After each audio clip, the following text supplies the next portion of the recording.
has the first question for the manager. Probably nothing to discuss today, huh? Brandon Schaefer. Mike, your emotions as you watch that ball from Matt Carpenter almost get caught, maybe get caught, can't quite tell. What was going through your mind as that was taking place? Yeah, I mean, that was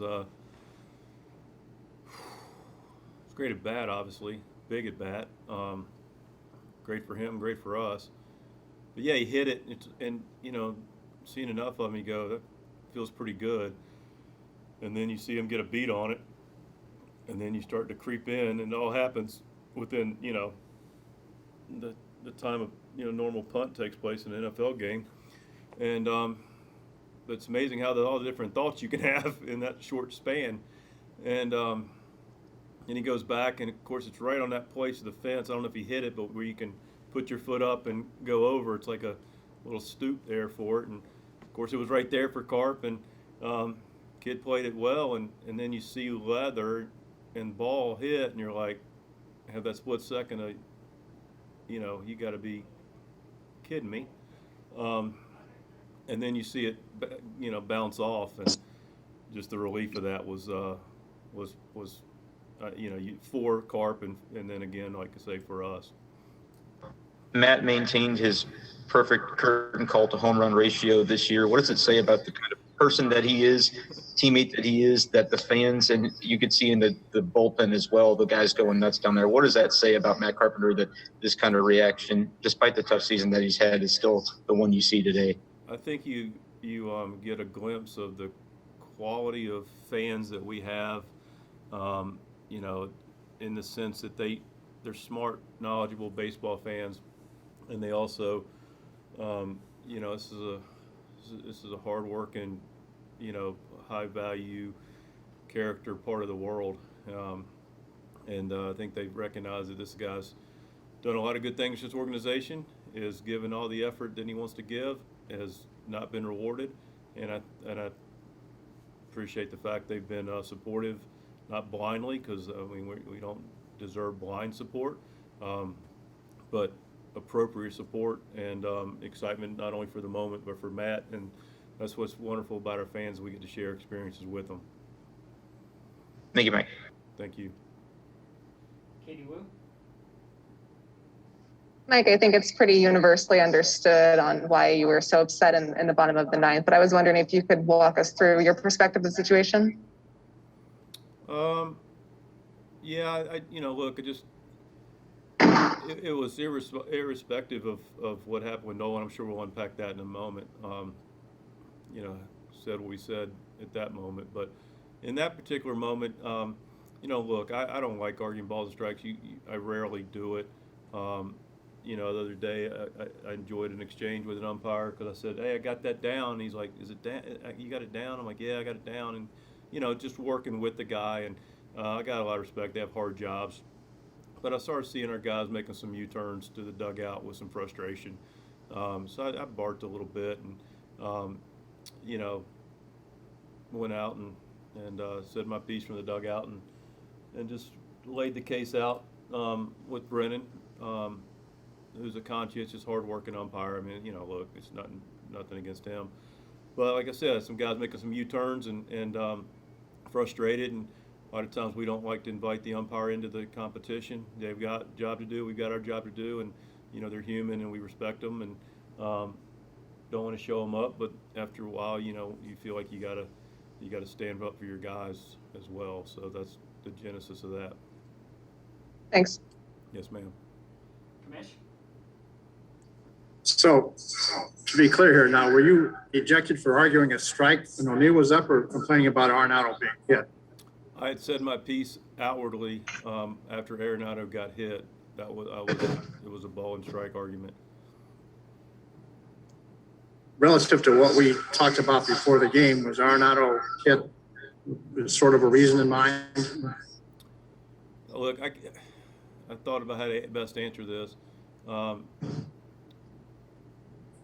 I think everyone handled this situation the entire last couple of days fairly appropriately. Could have gotten really ugly. We could have had some really ugly things take place on the field following an incident that everybody regretted. last night. The next, pitch by Gregarious, once that happens, there's no absolutes in this game, right? There's still some unwritten rules in baseball. We knew there was a possibility of retaliation today, and you could have think about it in two different thoughts. It wasn't intentional, but there's a thought where I can understand you want to stand up for your guys, and it's an older school baseball mentality, and our guys understood that was a possibility, to the point of handling it properly.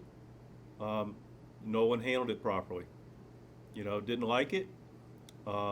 Understood it was a possibility. It's an eye for an eye, and there's, I'm sure they'll deny it, and that's fine too. I understand that completely.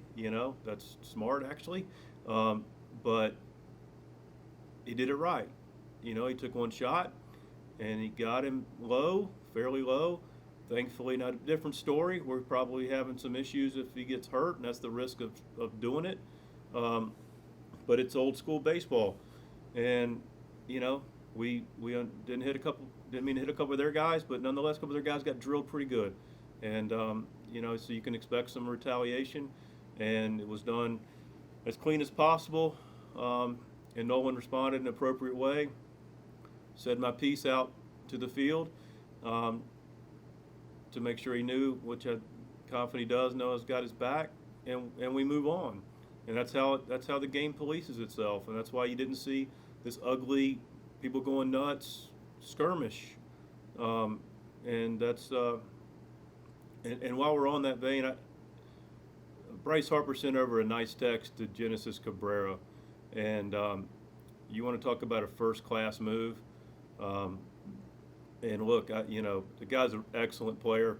He's got a trajectory that puts him in a pretty special place, after his career, which is still going to be a long one.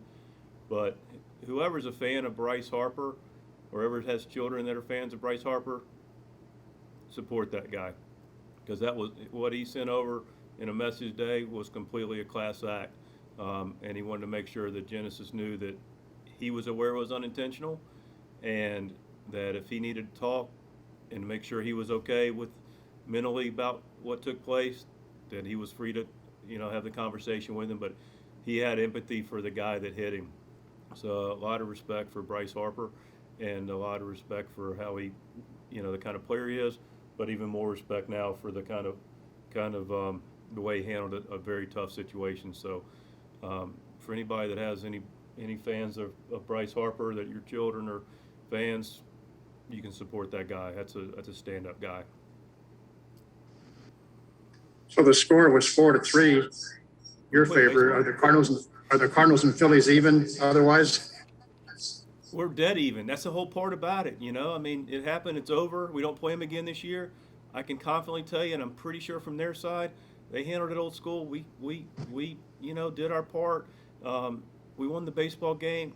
No hard feelings. We play in the playoffs. We'll just play good, hard-nosed baseball, and that's what we're here to do, and that's what we did, and that's what they did as well. It was a good, hard-fought series that we split, and showed a lot for our guys to fight, scratch, and claw to win the last game of the series. I'm super proud of our guys, the way they competed too. One last one. If they don't walk Sosa intentionally and he makes out, let's say, is Kim coming out for the next inning or not? Oh, I know what you're saying. So KK was done. We made a decision about, he was, we were coy about it, a little bit coy, and it kind of worked, I guess. But 84 pitches, Ramiro leading off the inning before. He's going to likely go on regular rest next time.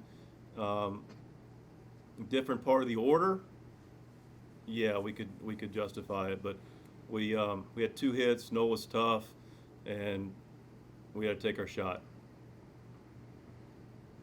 Well, relative to that, Oviedo went out. Is he going to make his second start at the end of this 17-game stretch here? I don't think we're ready to announce that yet, Commish. I know you want to line it up, but we'll have some. We'll have something. But you did say he was going to have 2 starts. That's why I asked. I did. It's fair. He is going to have them. I'm just not going to declare. I mean, nothing gets by you. Any of you, actually. Zach Silver? Hopefully something here that didn't get by me was that play by Dylan in the top of the 10th. I guess what did that bring? Obviously huge play to get out of the inning. I think it clocked in at like 93 miles an hour. I guess is his arm as good as advertised as it's been coming up, and I guess how important was that play for you guys? Well, that's a good number. I didn't hear that yet. Huge play. I mean, huge play. And a great tag. Don't overlook the tag by Nolan. Came up, got the ball. I mean, that's a baseball instinctual play. Came up, boom, bam. But that was a heck of a throw by Dylan, and clearly a big play, momentum changer. Good chance we probably put Romuto on, because he's coming up to hit and go take our shot with Herrera. But huge play right there.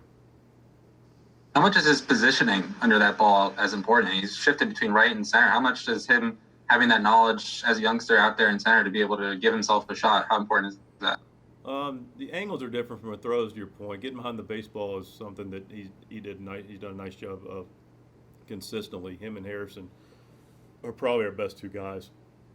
But yeah, being able to get behind the ball. But he's a guy that's played in multiple positions and done it in spring training, and goes out and works at different spots. So he's a baseball player and figures out a way to get it done. One more circling back to Carp.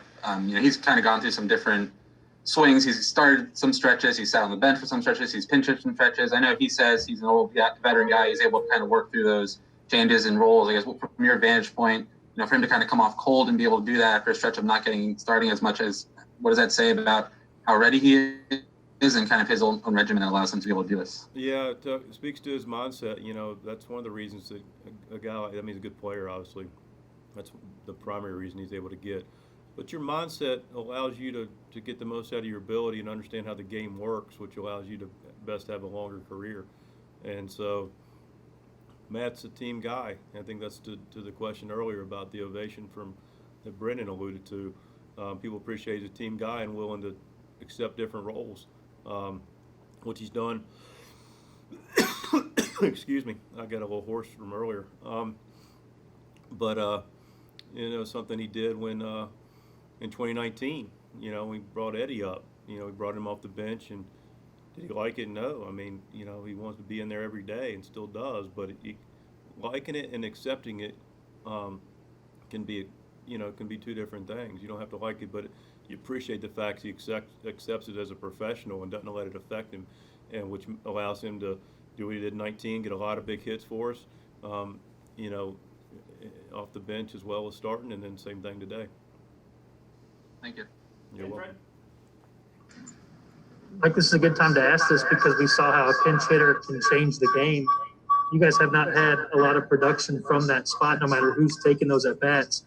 How can some development there, whether it's Carpenter or somebody else, help kind of the offense? We don't maybe spend as much time talking about guys off the bench as we should as a part of the offense, but your guys' numbers have been some of the lower in the National League before Carpenter's home run today. You're right, Ben. We track it. Not to pile on, but you can do the research. But it wasn't as good as we wanted last year.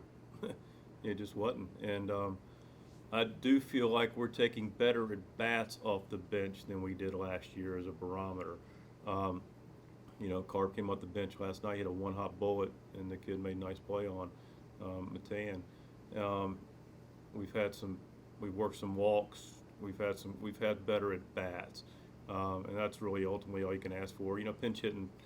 If you think about hitting a baseball, hitting being the hardest thing to do in sports, then pinch hitting is the hardest thing to do within hitting, because you're not facing a bunch of guys throwing meatballs up there, although we're looking for them.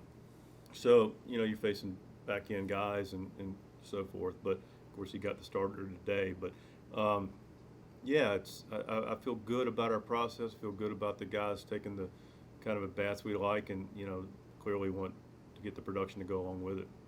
But it is a part of our offense. Commish, do you have another question?